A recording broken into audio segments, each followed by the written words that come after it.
Welcome to a very special edition of the Alex McFarland Show. We're hearing about so much turmoil in our nation. And of course, much of the news in recent weeks has been about Minnesota and the fraud, the stealing of money, and the Somali Islamic problem. Well, one individual is committed to make a difference in that regard, and he's running for the governorship of Minnesota. You know him, it's Mike Lindell, the My Pillow guy. He's known everywhere, and he is our very special guest on the program today. Without further ado, Mike Lindell, welcome to the Alex McFarland Show. Oh, thanks for having me on, Alex. It's great to have you on. And I want to talk about Minnesota and how you very courageously are advocating not only for the state of Minnesota, but really for our freedoms across America. But everybody knows you. We see your commercials. You're kind of a pop figure icon in America in recent years. Before we get into politics and culture, I want to hear your story. Tell people about the journey of Mike Lindell. Well, it's a long journey. I got it in a book. What are the odds? From crack addict to CEO. Um, I was a very functioning addict. I grew up in Minnesota, lived here all my life. Um, I raised a family, like I say, and I was always an entrepreneur too. I had different things. I had a bar for 13 years. Not a good place for an addict, but I was um, a lot of problem solution. I would, built amazing companies. Like my sister flooded a apartment complex once with a waterbed back in the day, and so I became a carpet cleaner. And so these different things, entrepreneur. But my addictions turned from, I had, you name it, I had the addiction, but it turned from cocaine to crack cocaine in the early 2000s. And on a parallel track, I had to sell the bar, but then they um, and invented My Pillow in 2004. And so you had these two things going. You had these two things going along, and then later in the later on, I quit by the grace of God, January 16, 2009, and um, overnight. I quit everything overnight. I prayed to God to free me of all the desires of all these addictions, and it was a miracle. Woke up the next day and the desires were gone. But My Pillow at that time was just a little dot. I mean, there was nothing left there. I mean, the drug dealers had even done an intervention on me prior. So, I mean, it's quite a story there that God did to save me there. And and then I spent 2 years getting My Pillow back. All it was home shows and fairs then. And then in 2011, I said, my friends and family, we all pooled our money. And I said, we're going to have the biggest infomercial in the world. And I said, and I didn't know infomercials didn't work. They were only to go into box stores, which had already turned me down. And we went to film that in the summer of 2011. And I wanted a real audience. But I was scared to death to be in front of people. In my book, you'll find out one of my biggest fears was public speaking. And the night before we went to do our reads, this guy had come in from Hollywood, this big producer, and we're doing our reads, just me and a friend of mine. He goes, "This is the worst guy I've ever seen. He'll never make it on TV." And yeah, but that with that, I the infomercial launched. I was living in my sister's basement, October 7th, 2011. I had 10 employees. 40 days later, I had 500. We were the number one infomercial in the world by December 26, 2011. But over the next 6 months, everybody, I took in $100 million, and I woke up one day and I was 6 million in debt, and it was just horrific. I'm going, what did I do wrong? And I had made handshake deals, some on contracts, a lot of betrayal. But I look back now, if 2020, if 2012 had not happened, I wouldn't be where I got to today, because I learned from that and pulled everything in house um, and did a lot of praying. But that exploded, and My Pillow, here we are years later, 85 million My Pillows sold. But I didn't know anything about politics, and I didn't think politics mattered. And in the summer of 2000, or in 2015, I had a dream that I would meet Donald Trump. I had never watched The Apprentice. I didn't pay attention to politics, and I had, and then all of a sudden he announced he was running in June of I 15, remember. and and I didn't think anything of it other than I had had that dream that I would meet him, and I go, wow, now it kind of would mean something, and then you fast forward a year and it's the most divine appointment. He had reached out to me.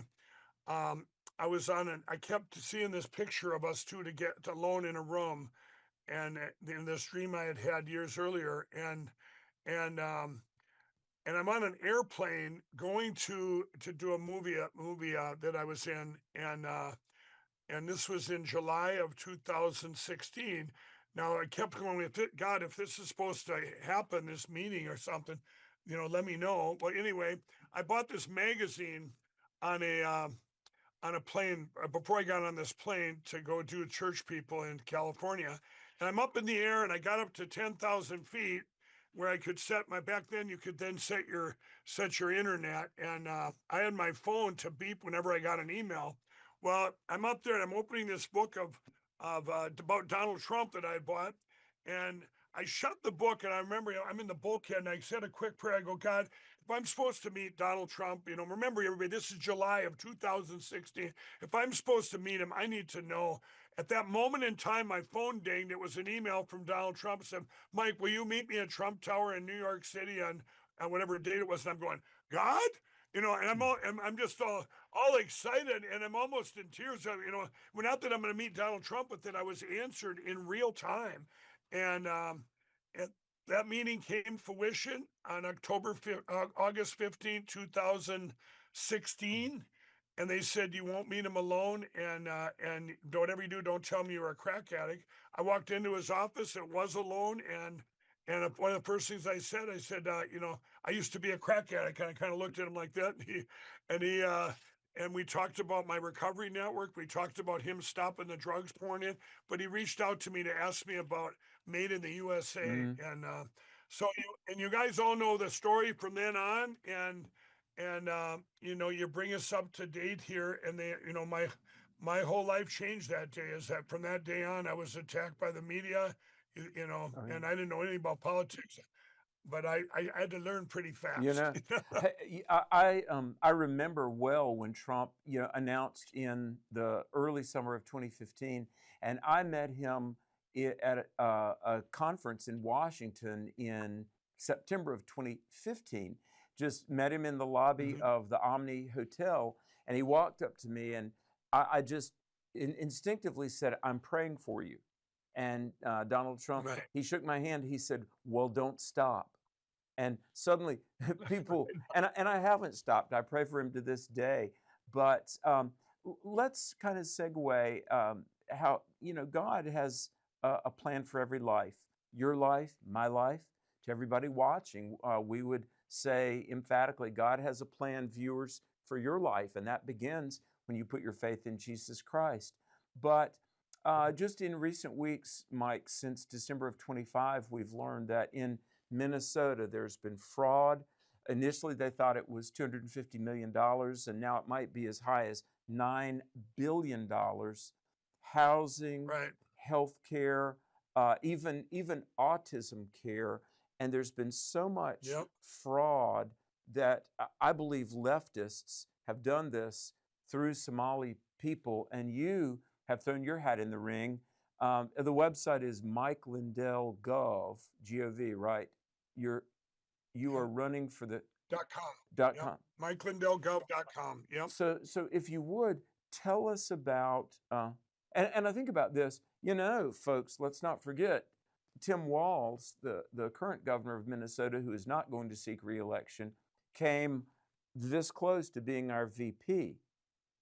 So tell us the state of Minnesota and what you plan to do if the people of Minnesota elect you as their governor, what you're going to do statewide and even nationally, Mike. Okay. Well, by the way, everybody, this is a national issue, and we do need your help. MikeLindellGov.com. And I'll tell you this. I've lived in Minnesota all my life, and I called Minnesota the Trojan horse of a much bigger problem. I even called this out, 5 years ago. Okay, this goes back to them pushing for Sharia law in Minnesota. You guys, a company called Cargill on January 3rd of 2016, they fired 200 of the Somalians because they all wanted to shut down our lines. Remember, my pillow, I have an Amazon building next to me. They would bust them out, and they wanted to give their prayer times to Allah, whatever they do. And many states have banned Sharia law because it interferes with our Constitution. So that was in the back of my mind, and I thought, and it has been for years. Now, this summer, um, remember the last year and a half, everybody, for 5 years, I've been attacked because I want to secure our elections, get to paper ballots hand counted. That's nobody's secret. I built an amazing platform called Cause of America to help 300,000 people strong in all 50 states. I never stopped fighting. I turned that all into the president back in February. But I've spent the last year and a half trying to keep my pillow, my amazing company, employee-owned company, afloat, basically. And as they've been attacked by our own government, it was called Operation Arctic Frost. Yeah. Our own government, the FBI, the DOJ, the IRS attacked my pillow probably more than any company in history. We were debanked. Our merchants were called to stop doing business with us. My phone was taken. Everybody remember at a Hardee's restaurant surrounded by FBI. They've done nothing but attack me. I've never done anything wrong. I've never been charged. They go, Mike, were you when all that, what did asking me what I did wrong, and the president had pardoned a bunch of people. Why didn't he pardon you? Because I didn't do anything wrong. I've just been, I've been saying, hey, we need to secure our elections. Well, you had all this going on and this attack. So then it got to a point in August. I remember sitting with the president, and I go, Mr. President, I said, I'm thinking of running for governor of Minnesota. And I asked him if and he said to me, kind of shocked, and I said, I just don't trust anyone else to do it right. And that was what I had said then. And I said, my wife and I are going to pray about it. And I said, I cannot do it unless I can go all in 100%.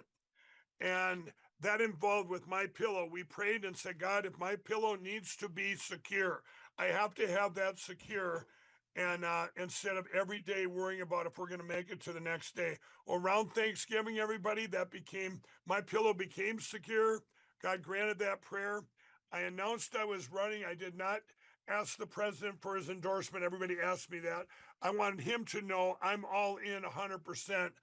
And he'll endorse, I'm sure, whoever he feels can do the best job, which I believe I can. December 11th, and then after that is when all this fraud got exposed, right? I mean, it's just, we knew about this stuff in Minnesota. We'd hear bits and pieces all the way back to 2018 and going, okay, these Somalians, this and this and this. But now, like I said, what a blessing it is for our country that this is getting exposed. They can't, the horrible Minnesota media can't even hide it because it's so vast. I mean, it's just everything, like you named them all, this fraud. And then we got a governor that does the most crazy, nonsensical things known to man that shocks the nation, basically. And anyway, so Well, and Mike, also let me just say this: the Kamala Harris Tim Walz campaign. It's interesting when you and I were broadcasting from the floor of the RNC, summer of 24. right. On the Thursday, and folks, this is very significant. Remember, Kamala Harris did not win a primary, and yet she was just coronated the candidate. Right. I remember Joe Biden, President Joe Biden, had said that he was not going to leave the race. On the last day of the RNC, a delegate from Texas said to me, he said, I just heard from an unimpeachable source that Biden will drop out by Sunday afternoon. And you may recall on the Sunday after the RNC, sure enough, Biden dropped out. Well, Kamala Harris became the nominee. Let's remember the quote, guardians of democracy. The Democrats made Kamala the candidate without her ever Right. winning a primary. Right. And Tim Walz became her running mate. Right. And in one day, suddenly, the Harris-Walz campaign had the single biggest financial day of fundraising in like American political history. Right. uh, doesn't add up. I Right. mean, it was some of this fraud money, Right. wasn't it? Well, it could be, that's it's subjective, but I believe there's the evil is greedy. That's one of our biggest advantages, everybody. When Biden said, when they said he wanted to do that debate with the president in our real president in June, I advise you. And I'm going. It's a trick. I said it's definitely they're going to do it um, to make to make the president look bad, attacking this guy that doesn't have a brain, which he did. He backed off. The only thing he said was, "I don't understand the word you just said," which none of us did. But if you watched, what they were doing there was to take him out. That was their plan. If you watch after that debate, everybody, the media, Yeah, CNN, they attacked him. They didn't attack Donald Trump. They yeah, went after Biden because they wanted to get him out. that's true. So all this was very planned. But like I say, evil is greedy, and what would have worked at other times what did not work. And there were many things I could spend an hour telling you of how the election didn't get stole completely, what they were thinking probably in their war room. Because I always look at things if I'm their media advisor. And here's what I believed. I believed at that time, and I told the president this. I didn't think that they would steal his election. I thought they would steal probably 4 or 5 million votes. What they did, I said they'll probably steal some congressmen, which they stole 9, and they stole 4 senators. But here's the thing I said then. If I was going to give you China virus 2.0 3 months before the election, do you think we would have all fell for that stuff again? We would have said no. We don't get to eat out in our yards or out of restaurants out in a snowbank like we had to do in Minnesota, or Waltz made us at Thanksgiving. We can only have 10 people in our house, or the neighbor turns you into 90 days in jail.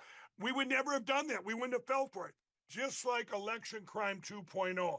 If they would have stole the election again, or the House, or either thing, the deviations, the mathematical deviation would have been looked at, and the whole country would have said, "Open up them machines."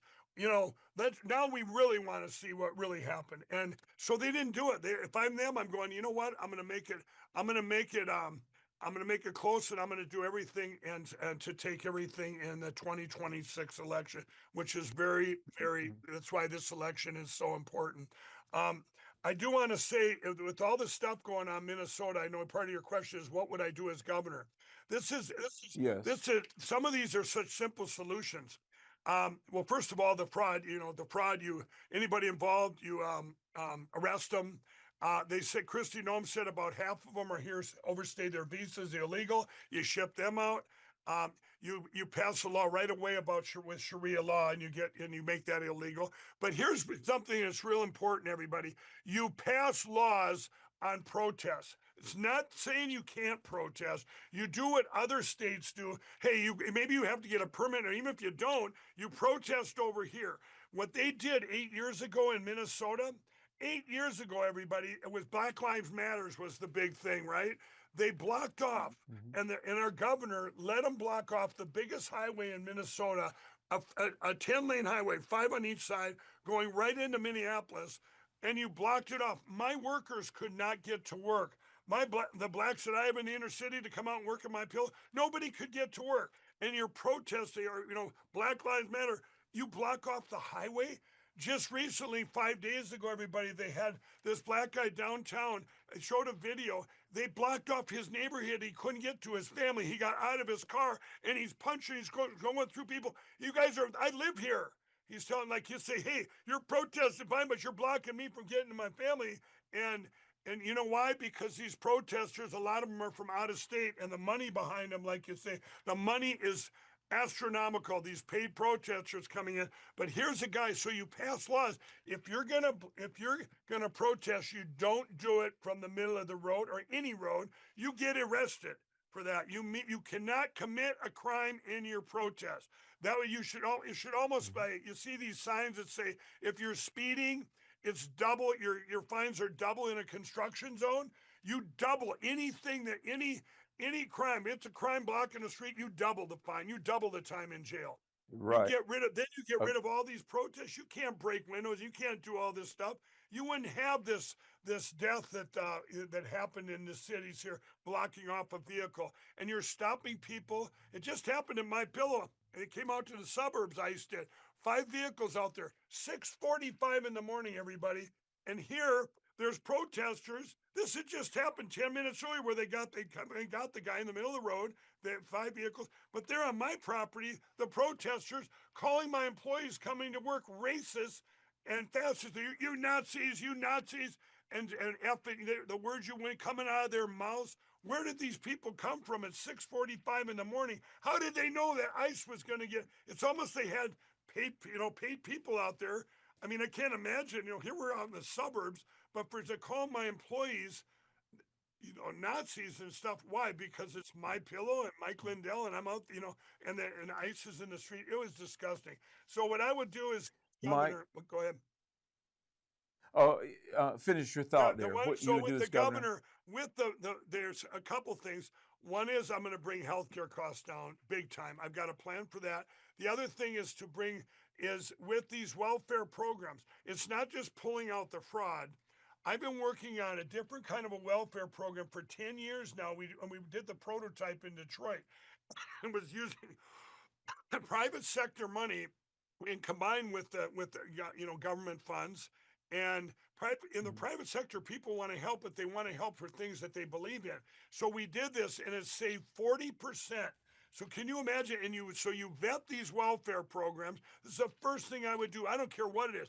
Are they really working? Do they really help people? If they would have got the money, does it really help them, or do they become dependent on it? So you vet the program, so the private sector, so people believe in it. You get their money to do it, and you have a vetted program, and you don't make it dependent where you have an end to it, right? And then Right, and that right. also gets rid of a lot of the Somalians too that have come over here, because they figure upwards of 70% or 80% are on one of these programs. Let's say they weren't stealing, and they're on it indefinitely. Some have been on it for 20 years here in Minnesota. This is disgusting. I mean, it's like you can't Yeah. make this stuff up. Welfare should not be a career path. That's right. Well, one final thing. We're almost out of time. Mike Lindell, MikeLindellGov.com is the website. As we look toward the midterms, which very much the outcome of the midterms will, in large measure, define the last 2 years of Donald Trump's presidential term, do you have any advice or insight for Americans, whatever state they be in, regarding the midterms? Yeah, you need to give people hope, and to get them out to vote. Just in Minnesota alone, everybody, we had 250,000 people voted for Donald Trump that did not vote, that voted in 2020, that did not even bother to go out and vote in 2022 in the midterm.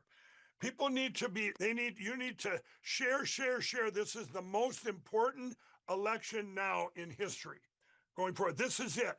I did a speech last night at one of our governor debates here.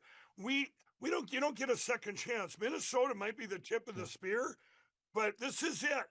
If we don't win, it's not just Donald Trump's last two. Evil is greedy, and you know what? This is all on God's timing too. And I just want people to pray, to keep prayers. Yeah. People say to me all the time, Mike, this doesn't feel like grace, and I prayed and this didn't happen. And I want to say to people, you know what? Those are reactive prayers, and they might not be God's timing or God's will. And I say, well, where is God's will? God's will is in the Word. Get in the Word every day, and you can be proactive in Amen. prayer. They line up beautifully.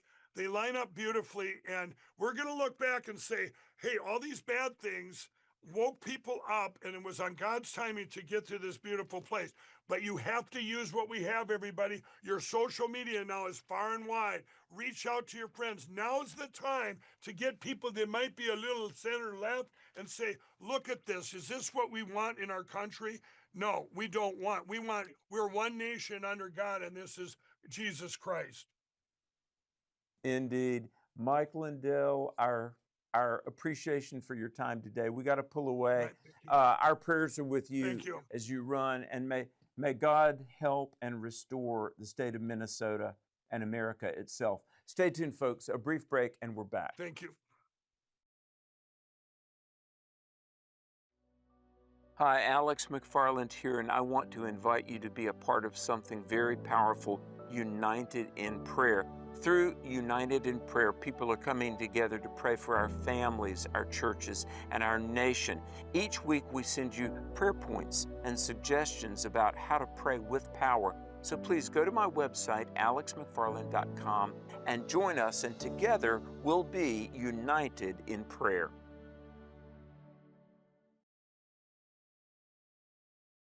Alex McFarland here, and I want to remind you, our nation hangs in the balance.